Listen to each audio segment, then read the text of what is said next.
Ұлықпанның ұлына айтқан өсиеті. Ұлықпан хакім өзінің ұлына мынадай 3 түрлі өсиет айтыпты. Әйеліңе сырыңды айтпа. Жаңа байығаннан қарыз алма. Әкімнің нөкерімен дос болма дейді. Баласы әкесінің айтқандарын тексеріп көргісі келді. Сосын бір қойды сойып, етін қапқа салып, қанын сорғалатып үйіне кіріп келді. Әйелі, бұл не деді, шошып кетіп. Ері, түзде бір кісімен ерексіп байқамай өлтіріп алдым. Қаптағы соның денесі, қораға көмейік, сен тек ешкімге айтпа деді. Ертесіне жаңа байыған танысынан әдейіге қарыз алды. Арғы күні әкімнің Дәруха нөкерін қонаққа шақырып, онымен дос болды. Бір күні отбасында ойламаған жерден жанжал туды. Әйелі екеуі біраз жерге барысты.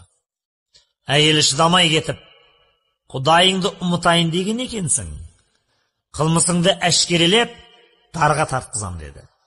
Әйелі сол заматта ханға барып, менің байым адам өлтірген. Денесі қорада көмулі жатыр. Айтсаң өлтірем деп мені қорқытты деп байын ұстап берді. Хан нөкерлеріне қылмыскерді кім әкеледі дейді.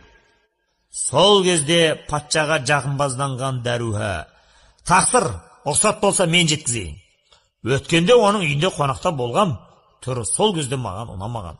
Бұйырсаңыз алдыңызға сүйреп әкелем деді. Жеткіз деп бұйырды патша. Жандайшап нөкері тілге келместен досын жығып салып, қол аяғын байлап, ат артына өңгеріп сүйрей жөнелді. Досы, оу, Дәруха досым, бір күн ас бергенге 40 күн сәлем деген. Үйімде талай отырып ас жеп едің. Қолыма арқан батты, босат, өз аяғыммен ақ барайын деді. Дәруха көнбеді. Жолда жаңа байыған танысы кездесті. Досының істі болғанын көріп, қап, қарызым қайтпайтын болды ау деп жаны қалмады. Хал сұрамастан, досым, қарызымды қайтар деп жабыса кетті.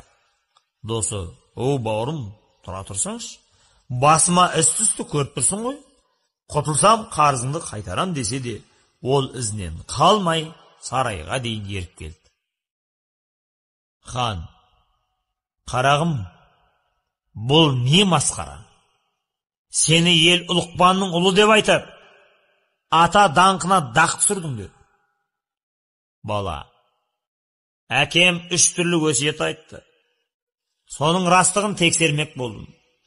Әйелімді алдап қораға қой көмдім. Мұқтаждығым болмаса да, жаңа байығаннан қарыз алдым. Достарым көп болса да, сіздің нөкеріңізбен жолдас болдым. Арты осыған әкеп соқты деді. Хан қораны тексерді. Расында да қораға қой көмілген екен. Хан оған риза болып, баланы босатып жіберді.